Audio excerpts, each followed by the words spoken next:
मरकज़ की मार्फत कलम बंद किया गया इंजीली बयान, उसका 7वां बाब 6 ता 9 आयात। 7वां बाब है मेरे पास, उसकी 6 ता 9 आयात मैं पढ़ूंगा। जिन जिन के पास बाइबल मुकद्दस है वो निकाल लीजिए, जिनके पास नहीं है बगौर सुनिए। खुदावंद के कलाम में मरकूम है, उसने उनसे कहा, यसाया ने तुम रियाकारों के हक में क्या खूब नबूवत की, जैसा कि लिखा है, ये लोग होंठों से तो मेरी ताज़ीम करते हैं लेकिन इनके दिल मुझसे दूर हैं, और ये बेफ़ायदा मेरी परस्तिश करते हैं क्योंकि इंसानी अहकाम की तालीम देते हैं। तुम खुदा के हुक्म को तर्क करके आदमियों की रवायत को कायम रखते हो। और उसने उनसे कहा, तुम अपनी रवायत को मानने के लिए खुदा के हुक्म को बिल्कुल रद्द कर देते हो। खुदावंद के कलाम मुकद्दस के पढ़े और सुने जाने पर खुदावंद की बरकत हो। खुदावंद के नाम को सारा जलाल। ये लोग होंठों से तो मेरी ताज़ीम करते हैं लेकिन इनके दिल मुझसे दूर हैं। मुझसे दूर, किससे दूर? अगर खुदा से दूर है तो फिर करीब किसके हैं? फैसला आपने करना है, मैं नहीं करूँगा। कलाम की बात है, किसी की तरफदारी नहीं करनी, न्यूट्रल होकर बात करनी है। खुदा के हजूर में हम बैठे हैं, झूठ बोलेंगे तो खुदा को पता चल जाएगा। अगर खुदा से दूर है तो फिर किसकी तरफ है? अंडरस्टूड। दूसरी बात, आगे बढ़ते हैं। ये बेफ़ायदा मेरी परस्तिश करते हैं क्योंकि इंसानी अहकाम की तालीम देते हैं। तुम खुदा के हुक्म को तर्क करके आदमियों की रवायत को कायम रखते हो। बातें बहुत सख्त हैं, बहुत कड़वी हैं, सख्त अल्फाज हैं। और उसने उनसे कहा, तुम अपनी रवायत को मानने के लिए खुदा के हुक्म को बिल्कुल रद्द करते हो, थोड़ा सा भी नहीं मानते। A to Z 100% zero. 100 number है, 100 में से ज़ीरो। 8 सब्जेक्ट हैं, 8 में ही सप्ली, फेल। उसने कहा बिल्कुल ही रद्द कर देते हो। जिस बात पर आज हम गौर करेंगे वो है, आओ खुदा का हुक्म माने। बोलिए मेरे साथ, आओ खुदा का हुक्म माने। आमीन। बड़ी सादा सी बातें होंगी जिन पर आज हम गौर करेंगे। को बड़े मुकाशफात नहीं होते हमारे पास। शहजाद साहब भी सादा सी बात करते हैं, आसानी से समझ आ जाए। थियोलॉजी के कोई बड़े बड़े भेद हमारे पास नहीं है। सादगी से हमने कलाम को कबूल किया, कलाम ने भी अपने आप को सादगी से हम पर जाहिर कर दिया। और वही सादा बातें हम सब, शहजाद साहब, शाहिद साहब, शफीक साहब, हम सब सादगी से आप तक पहुँचा देते हैं। एक रोज़ मैं सड़क से गुजर रहा था, एक चौराहे पे पहुंचा। काफ़ी बड़ा चौराहा था, बड़ी हैवी ट्रैफिक थी वहाँ पर। लोडर ट्रक्स थे, बड़ी बड़ी ट्रालियाँ थी, बड़ी बड़ी गाड़ियाँ थी, छोटी बाइक्स भी थी, छोटी कारें भी थी, बड़ी कारें। मैं जब वहाँ पर पहुँचा तो मैंने एक बड़े हैंडसम नौजवान को देखा। बड़ा खूबसूरत नौजवान, वर्दी में मुलब्बस था, रेबैन के उसने ग्लासेस लगाए हुए। उसके हाथ में रेड कलर की एक स्टिक थी, जलती बुझती, अक्सर हमने ट्रैफिक वार्डन्स के हाथ में देखी है। वो जब एक तरफ ऐसे वो स्टिक खड़ी कर देता, उधर की सारी ट्रैफिक रुक जाती। दूसरी तरफ से वो स्टिक को मूव करता, ट्रैफिक चल पड़ती थी। इस तरफ से रोकता, इस तरफ से रुक जाती, इस तरफ से मूव करता, इस तरफ से चल पड़ती। एक वार्डन है, पतला दुबला सा जवान है, स्मार्ट सा, लेकिन इतनी बड़ी बड़ी गाड़ियाँ उसके ऐसे करने पर रुक जाती हैं और ऐसे करने पर चल पड़ती हैं। जब उसने इस तरह से किया मेरी तरफ, जिस साइड से मारा, हम सब रुक गए, जितनी ट्रैफिक मेरे साथ थी रुक गई। और उसने जब मूव किया तो सब चल पड़े। मैं वहाँ से गुजर तो गया, लेकिन रुलकुस ने मेरे साथ बात की। उसने कहा, मुबीन। मैंने कहा, खुदावंद मैं हाजिर हूँ। उसने क्या, तूने उस नौजवान को देखा जो उस ट्रैफिक को कंट्रोल कर रहा था? मैंने कहा, हाँ खुदावंद मैंने देखा। रुलकुस ने कहा, तूने क्या देखा? मैंने कहा, खुदावंद वो तमाम लोग उसकी बात को मान रहे थे और बड़े अच्छे तरीके से ट्रैफिक रवां दवां थी। उसने कहा, तूने खूब देखा, सिलसिला बड़ी अच्छे तरीके से चल रहा था। रुलकुस ने कहा, अगर उस नौजवान की बात मान के, अगर उस शख्स की बात मान के उन लोगों की जानें ज़मीन पर महफूज हैं, उनकी गाड़ियां ज़मीन पर महफूज हैं, सफ़र नहायत तरतीब से हो रहा है, लोग ऐसा तरीके से अपनी अपनी मंजिल को पहुंच रहे हैं, इस ज़मीन पर रहकर उस नौजवान की बात मान के ज़िंदगी महफूज है, तो मेरी बात मानकर आसमान पर ज़िंदगियां क्यों नहीं महफूज होंगी? जब लोग मेरी बात मानेंगे, जब लोग मेरा हुक्म मानेंगे, जब लोग मेरे कलाम पर अमल करेंगे, जब लोग मेरी बातों पर अमल करेंगे, तो जिंदगियां फकत इस जमीन पर नहीं महफूज होंगी, आसमान पर भी महफूज होंगी। मैं उनकी पुश्तों को बदल दूंगा, मैं उनकी रविशों को बदल दूंगा, उनके अंबार खानों पर, उनके खितों पर, उनकी ट्रांसपोर्ट पर, उनके गाय बैल की बढ़ती पर, उनके रुपए पैसे पर, उनकी औलाद पर अपनी बरकत को कायम कर दूंगा और आसमान को उन पर खोल दूंगा जो मेरा हुक्म मानेंगे। इंसान की बात मानकर इंसान इतना महफूज है, तो खुदा की बात मानकर कितना महफूज होगा? आप खुद इस बात का फैसला कीजिए। एक प्रॉब्लम है मौजूदा दौर में, दौरे हाजरा में एक बड़ा मसला है। हम इस बात पर बहुत फख्र करते हैं कि हम पेंतिकॉस्टल हैं। ये बात शेखी में हम ले जाते हैं, फख्र में हम ले जाते हैं। हमारे से गुनाह हो भी गया तो कोई बात नहीं, यीशु मसीह का खून मौजूद है, वो हमारा गुनाह धो देगा। हम गुनाह करने में दलेरी करते हैं, गुनाह करने में दलेरी करते हैं, दानिस्ता तौर पर छोटे छोटे झूठ बोल जाते हैं, छोटे छोटे झूठ। कलाम में लिखा है कि थोड़ा सा खमीर सारे गुंदे हुए आटे को खमीर कर देता है। आप 2 मन आटा ले लें, उसमें 2 चुटकी खमीर डाल दें, बिल्कुल इतना सा होगा, वो सारे आटे को खमीर कर देगा। दानिस्ता तौर पर छोटे छोटे झूठ। बाइबल बताती है कि झूठ बोलने वाले तो खुदा की बादशाही में दाखिल ही नहीं होंगे। हम किस भूल में बैठे हैं? शेखी, घुमंड। कलाम में लिखा है कि खुदा जो है वो घुमंडियों का मुकाबला करता है। घुमंड करने वाले के खिलाफ तो खुदा खुद खड़ा है। अब खुदा आपके खिलाफ खड़ा हुआ है, आप कैसे कह सकते हैं कि उसकी बादशाही में चले जाएंगे? बादशाही क्या, आप यकीन कीजिए सवाल ही नहीं, तसव्वुर नहीं कर सकते उसकी बादशाही में जाने का। घुमंडी ये सोच ले, शेखीबाज ये सोच ले, मुतकब्बर इंसान ये सोच ले कि अगर वो घुमंड अपने अंदर करता है किसी बात पर, तो वो खुदा की बादशाही का वारिस नहीं हो सकता। उसका तो मुखालिफ खुदा खुद है। अवॉइड कीजिए इन बातों को अपने अंदर से। छोटे झूठ या बड़े झूठ, झूठ तो झूठ ही है, वो सच तो नहीं है। खुदा को बुरा लगता है। खुदा का हुक्म मानना नहायत सादा काम है और आसान काम है, ये मुश्किल काम नहीं है। और खुदा के हुक्म को ले करके बाइबल मुकद्दस में नहायत सादा तालीमात हैं, कोई कॉम्प्लिकेटेड तालीमात नहीं है खुदा का हुक्म मानने में। सादा सी बात है, जो खुदा की बात मानेगा, जो खुदा का हुक्म मानेगा, उस पर खुदा की बरकत होगी। अब उसका ताल्लुक किसी कौम से है, किसी फिरके से है, किसी मजहब से है, जो खुदा के कलाम की तालीमात को पूरा कर रहा है, वो चाहे कोई भी है, उस पर खुदा की बरकत होगी। सादा सी मिसाल दूंगा बाइबल मुकद्दस में से। हम अगर पुराने यादनामा को देखें, पुराने यादनामा की स्टडी देखें, दूसरी सलातीन 5वें बाब में हमें एक बहुत खूबसूरत वाकया मिलता है नुमान कोड़ी का। वो गैर कौम से है वो शख्स। इस बात पे यकीन कीजिए, नबी इस जमीन पर खुदा का रिप्रेजेंटेटिव है। पासबान इस जमीन पर खुदा को प्रेजेंट कर रहे हैं, रसूल खुदा को प्रेजेंट कर रहे हैं, उस्ताद खुदा को प्रेजेंट कर रहे हैं, नबी खुदा की रिप्रेजेंटेशन है इस जमीन पर।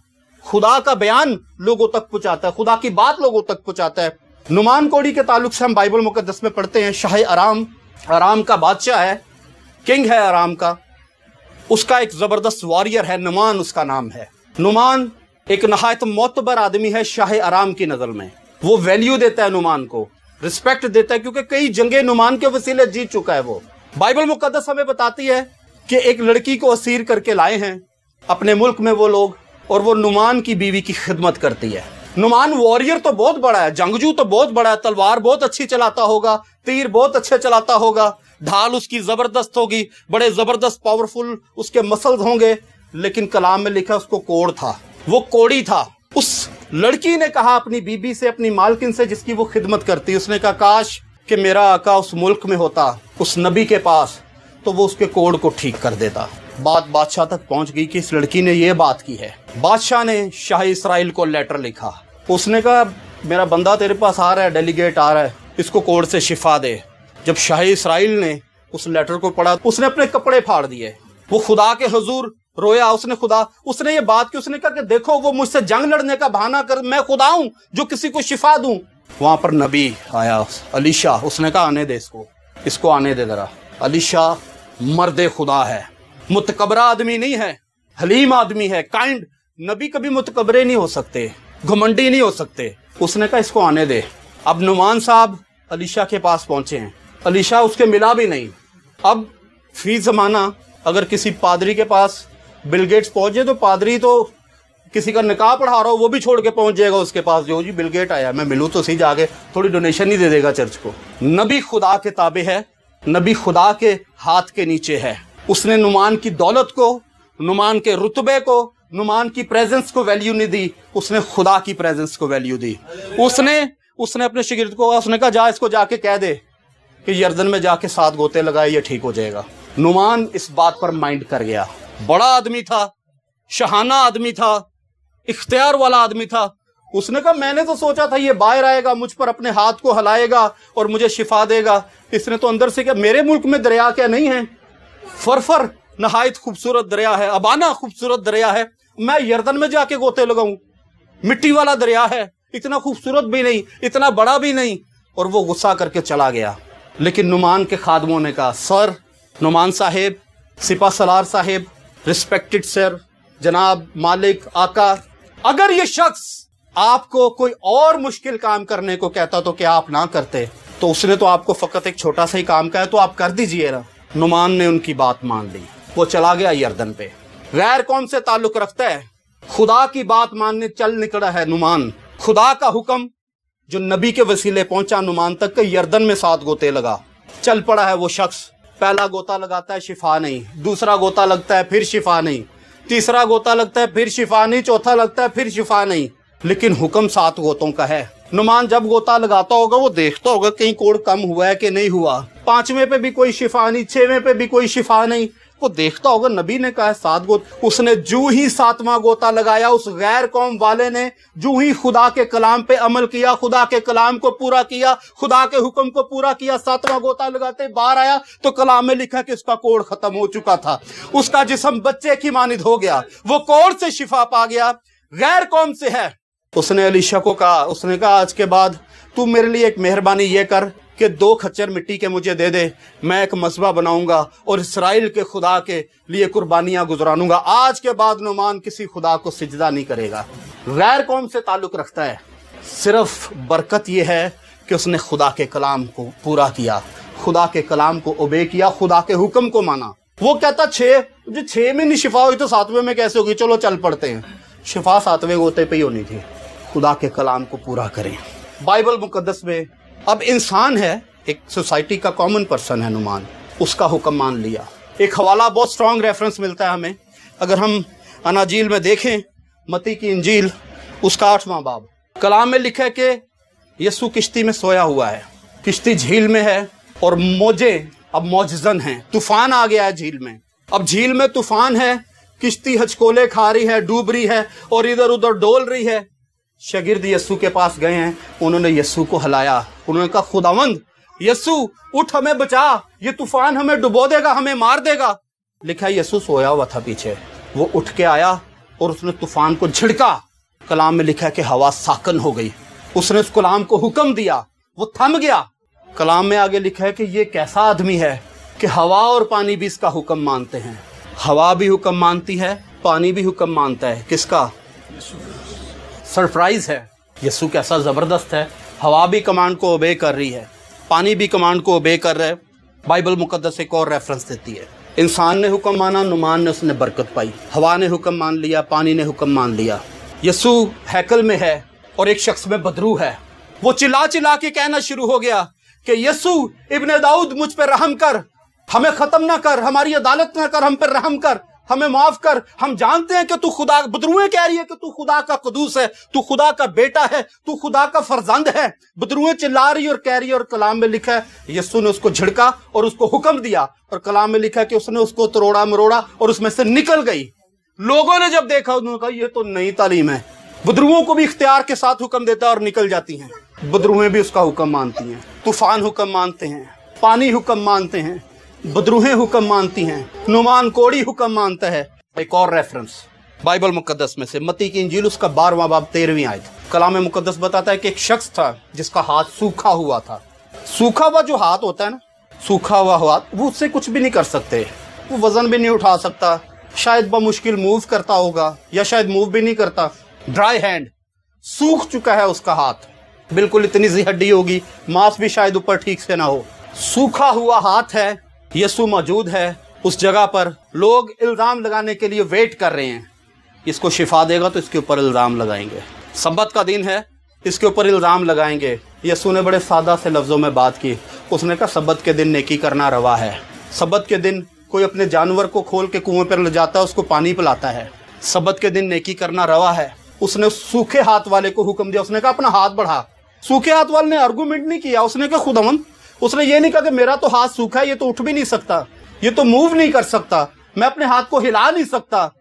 کلام میں لکھا اس نے اپنا ہاتھ بڑھایا, اور بائبل میں لکھا وہ دوسرے ہاتھ کی مانند تندرست ہو گیا. اس نے اس کے حکم کی تعمیل کی ہے, اوبے ہے. اس نے آرڈر کیا, اس نے کہا ہاتھ بڑھا, تیرا ہاتھ سوکھا ہے تو بڑھا, تو اس کی ٹینشن نہ لے یہ بڑھے گا یا نہیں بڑھے گا, تو بڑھا. ہم آرگومنٹ کرتے ہیں, خداوند سارا دن نوکری کر کے آئے ہوں, رات کو کیسے دعا کروں, تو بیٹھ تو سی میرے بیٹے, تو بیٹھ تو سی پیاری بیٹی, قوت دینے والا وہ ہے, تو اس کے حضور حاضر تو ہو. اس نے کہا ہاتھ بڑھا, ہاتھ دوسرے ہاتھ کی مانند تندرست ہو گیا. ایک اور نہایت خوبصورت واقعہ کلام مقدس میں سے, ایک شخص اندھا ہے, یسوع مسیح سے اس کی ملاقات ہو گئی ہے. یوحنا کی انجیل 9ویں باب میں یہ ریفرنس ملتا ہے, 6-7 آیات. یسوع مسیح کے ساتھ اس کی ملاقات ہوئی ہے, اندھا ہے. کلام مقدس میں لکھا یسوع نے مٹی پر تھوکا, مٹی سانی اور اس کی آنکھوں پر لگا دی. یسوع نے کہا جا شیلوہ کے حوض میں دھو لے. اس نے کہا جا اور دھو لے شیلوہ کے حوض میں, کسی دوسرے تیسرے حوض میں نہیں جانا. اس نے اس کو پھر ایک آرڈر دیا ہے, ایک حکم دیا, شیلوہ کے حوض میں دھو. اس نے یہ نہیں کہا وہ ہیکل کے باہر ٹوٹی لگی ہوئی, اندھے نے سوچا, اس نے کہا یار دھونی ہے نا میں نے, تو میں شیلوہ کی بجائے یہ ٹوٹی لگی ہوئی ہے رستے میں یہیں سے دھو لیتا ہوں. اس نے یہ بات نہیں کی. اس نے کہا رستے میں ایک اور چھوٹا سا وہ پانی کا ایک مگ پڑا ہوتا ہے, چلو میں وہاں سے دھو لیتا ہوں. اس نے وہ بھی نہیں کیا. اس نے یسوع کو یہ نہیں کہا کہ یسوع میں تو پہلے ہی اندھا ہوں, اوپر سے تیری آنکھوں پہ مٹی لگا دی, میں شیلوہ کے حوض کیسے پہنچوں. اس نے آرگومنٹ نہیں کیا, اس نے اوبے کیا. بادشاہ نے حکم دیا ہے, میرے مالک نے حکم دیا, میرے آقا نے کہا ہے, اس نے کہا جا شیلوہ کے حوض میں دھو لے. کلام میں لکھا ہے وہ شیلوہ کے حوض پر پہنچا, جو ہی اس نے اپنی آنکھوں کو دھویا اس کی آنکھیں بحال ہو گئی, وہ بینا ہو گیا, کیونکہ یسوع کے کلام کو اس نے اوبے کیا ہے, یسوع کی بات کو اس نے اوبے کیا ہے. ہم شارٹ کٹ ڈھونڈتے ہیں یسوع کی بات کو اوبے کرنے کے لیے بھی. خدا کا حکم مانے, خدا کا حکم ماننا نہایت ضروری ہے. ایک بہت بڑا عذر پیش کرتے ہیں لوگ, یہ معجزات کرنا یسوع کے کام تھے, یہ ہماری ڈیوٹی ہماری جاب نہیں ہے, ہمارا کام فقط دعا کرنا ہے. کلام میں تو لکھا ہے کہ اس نے اپنا اختیار تمہیں دے دیا ہے. ایک خوبصورت خادم خداوند کے رینہارڈ بونکی افریقہ میں خداوند کے کلام کی خدمت کے لیے گئے تھے, اور بتاتا چلوں کہ ان کے کروسیڈ میں 20-30 ہزار لوگ نہیں آتے تھے. کہا جاتا ہے کہ ان کا جو آرکیسٹرا تھا وہ دنیا کا سب سے بڑا تھا, ساؤنڈ سسٹم ان کا دنیا کا سب سے بڑا ساؤنڈ سسٹم تھا. اور بتاتا چلوں کہ ان کے کروسیڈ میں 22 لاکھ 25 لاکھ 35 لاکھ 38 لاکھ لوگ آتے تھے کلام سننے کے لیے. اور وہ افریقہ میں خدا ان کا کلام سنانے کے لیے جب گئے, ٹینٹس لگ گئے, آرکیسٹرا لگ گیا, سارا ساؤنڈ سسٹم جب لگ چکا, تو انہوں نے دیکھا کہ ایک بڑا طوفان ہے سامنے سے جو برپا ہوا ہے, ایک بڑا طوفان. ریڈیو پہ اس کی کمنٹری بھی چل رہی ہے ساتھ ساتھ کہ جو کچھ اس کے رستے میں آئے گا وہ سب کچھ چھڑا کر لے جائے گا. خداوند کا خادم کلام سنانے کے لیے اس جگہ پر موجود ہے, اس نے خداوند کے کلام کو ڈیلیور کرنا ہے. لاکھوں لاکھ لوگوں نے خداوند کا کلام سننے کے لیے آنا ہے. اور طوفان ایگزیکٹ اسی ڈائریکشن میں آ رہا ہے جہاں پر ٹینٹس لگے ہیں, جہاں پر عبادت ہونی ہے, خداوند کا کلام سنایا جانا ہے. رینہارڈ بونکی نے دیکھا کہ یہ تو سب کچھ اڑا کے لے جائے گا. خداوند نے کہا اس کو حکم کر. وہ ٹینٹ کے سامنے کھڑا ہو گیا, اور طوفان جو اس کی طرف تیزی سے بڑھ رہا تھا, اس نے کہا طوفان میں تجھے یسوع ناصری کے نام سے حکم کرتا ہوں اپنی ڈائریکشن چینج کر. اسی لمحے طوفان نے اپنی ڈائریکشن چینج کی, دوسری طرف موو کر گیا. زندگیوں کے طوفان بڑھتے ہیں, ہم حکم ہی نہیں کرتے, وہ اڑا کر لے جاتے ہیں ہمیں, ہمارے معاش کو, ہمارے پیسے کو, ہماری فیملی. آج کل ایک طوفان بڑی بری طرح سے متاثر کر رہا ہے ہمارے بچوں کو, انٹرنیٹ کا طوفان. 24 گھنٹے بچے نیٹ پہ ٹھکا ٹھک انگلیاں مار رہے ہوتے ہیں. خدا کے واسطے اس کو انڈرسٹینڈ کرو, اس طوفان سے بات کرو, اس سے کلام کرو, اس کو بتاؤ, ورنہ یہ تمہاری نسلوں کو برباد کر کے رکھ دے گا. اس نیٹ کو پازیٹیو یوز کرو. میں ایک نوجوان سے ملا, مجھے دکھ ہوا, اس کے ہاتھ میں کتنا سا کپڑا تھا جو انگوٹھے پہ اتنا سا آتا تھا. میں نے کہا بیٹا یہ کیا چیز ہے؟ اس نے کہا سر یہ کپڑا ہم انگوٹھے پہ پہنتے ہیں, جب پب جی کھیلتے ہیں تو پھر اس سے نا ہم موبائل آپریٹ کرتے ہیں, ہاتھ پہ پسینہ نہیں آتا. میں نے کہا یار یہ تو بڑی عجیب چیز. میں نے کہا میں بھی اکثر موبائل یوز کرتا ہوں لیکن میرے تو ہاتھ پہ کبھی ویسے ہی پسینہ نہیں آیا. نہیں, اس نے کہا جی وہ موبائل گرم ہو جاتا ہے گیم کھیلتے کھیلتے نا, تو ہاتھ پہ سویٹنگ ہوتی ہے, پھر وہ ٹھیک سے کمانڈس جو ہیں وہ آپریٹ نہیں ہوتی. تو میں نے کہا اس کا مقصد, کہتا اس سے پسینہ جو ہے نا وہ اندر ہی رہتا ہے, کمانڈس جو ہیں وہ ٹھیک سے آپریٹ ہوتی ہیں. پھر میں نے کہا یہ کتنے کا ہے؟ کہتا جی یہ 150 کا, ویسے تو یہ 500 کے بھی ملتے ہیں. میں نے کہا یار میرے پاس بھی کتنا بڑا کپڑا پڑا ہوا ہے, मेरी दुआ वाली दरी। मैंने कहा ये 150 का तुझे इतना सा मिला है, मैं फ्री में तुझे इतनी बड़ी दरी दूंगा, तू उसके ऊपर बैठ के दुआ कर। पबजी में तो तू अपने महजूज से दुश्मनों को चित करता, उस पर बैठ के दुआ कर, तो सारी दुनिया के दुश्मनों पे गालिब आ जाएगा। वो मेरी बात सुन के हंस के चला गया। लेकिन मेरी ख्वाहिश है, मेरे दरी अज भी मेरे को ही है और लैके ही नहीं गया जी। मेरी ख्वाहिश है, हम सब खादमों की ख्वाहिश है, कोई इस तरह की ख्वाहिश हमारे आगे करे। हमारी पूरी खिदमत में हमने एक ही शख्स को देखा है। एक दिन हम दुआ करने के लिए दुआया लाइन बनवाई, तो एक ही शख्स आज तक हमारे पास आया, उसने कहा भाई मेरी रूह के लिए दुआ करो, मैं खुदा के साथ और ज़्यादा वफादार होना चाहता हूँ। जितने भी आए, कोई रुपए पैसे के लिए दुआ करवाता है, कोई जॉब के लिए दुआ करवाता है, कोई किसी मसले के लिए, कोई किसी मसले के लिए, लेकिन उसने कहा जी मेरी रूह के लिए दुआ करो। नहायत खूबसूरत बात है मेरे अजीज़ों, कलाम में लिखा है, बाइबल हमें बताती है, हवा उसका हुक्म मानती है, पानी उसका हुक्म मानते, बदरूहें उसका हुक्म मानती, नुमान उसका हुक्म मानता, तूफान उसके हुक्म मानते। सिर्फ नहीं मानते तो हम ही हुक्म नहीं मानते। उसका हुक्म क्या है? निकालिएगा मेरे साथ मत्ती की इंजील उसका 22वां बाब, नए अहदनामा में से खोलिए। खुदा का हुक्म क्या है? मत्ती की इंजील उसका 22वां बाब है और प्रेज़ द लॉर्ड, हालेलुया। जी शिदा साहब पढ़िएगा प्लीज़ सर। कौन सा बड़ा हुक्म? हाँ जी जी जी यही है। मत्ती की इंजील उसका 22वां बाब और उसकी 36वीं आयत से खुदाम के जिंदा कलाम में यूं लिखा है, ऐ उस्ताद तौरेत में कौन सा हुक्म बड़ा है? उसने उससे कहा कि खुदावंद अपने खुदा से अपने सारे दिल और अपनी सारी जान और अपनी सारी अक्ल से मोहब्बत रख। बड़ा और पहला हुक्म यही। Praise the Lord, hallelujah. बड़ा हुक्म यही है कि किससे मोहब्बत रख? पबजी से। माँ बाप से लड़ पड़ते हैं, किससे मोहब्बत रख? शोहरत से। किससे मोहब्बत रख? दौलत से। मेरे अजीज़ों, लिखा कि तुम उसकी रासबाजी और उसकी बादशाही की तलाश करो तो ये सारी चीज़ें तुम्हें वैसे ही मिल जाएंगी। इज्जत, दौलत और शोहरत उसके कदमों में होंगी जो यीशु के कदमों में होंगे। दौलत के पीछे दौड़ लगा रहे हैं, अच्छी से अच्छी नौकरी, जबरदस्त से जबरदस्त सीवी डिजाइन कर रहे हैं। आसमान पर सीवी जाएगा तो उसमें क्या लिखोगे? उस सीवी में क्या लिखेंगे भाई आप लोग? उसने कहा मोहब्बत रख खुदा से। खुदा से मोहब्बत रखेंगे, दुश्मन को भी माफ करेंगे। खुदा से मोहब्बत रखेंगे, तरस खाएंगे। खुदा से मोहब्बत करेंगे, दयकी देंगे। खुदा से मोहब्बत करेंगे, हदिया देंगे। खुदा से मोहब्बत करेंगे, दूसरों की इज्जत करना आपको आ जाएगी। खुदा से मोहब्बत करेंगे, यीशु आपकी इज्जत करेगा। खुदा से मोहब्बत कर। बड़ा हुक्म, सबसे बड़ा हुक्म, इकलौता हुक्म, जबरदस्त हुक्म यही है। हुक्म खुदा का ओबे करेंगे, पेरेंट्स की रिस्पेक्ट करेंगे। आप खुदा के हुक्म को ओबे करेंगे, औलाद आपकी रिस्पेक्ट करेगी। आप खुदा के हुक्म को ओबे करेंगे, आपको नौकरियां नहीं ढूंढनी पड़ेंगी, नौकरियां आपको ढूंढती फिरेंगी। खुदा के हुक्म को ओबे करें। आइए हम सब कोशिश करें इस बात को लेकर कि आज से ऑनवर्ड हम खुदा के हुक्म को फॉलो करेंगे। अपनी आंखों को बंद करेंगे, हम दुआ करेंगे। Praise the Lord, hallelujah.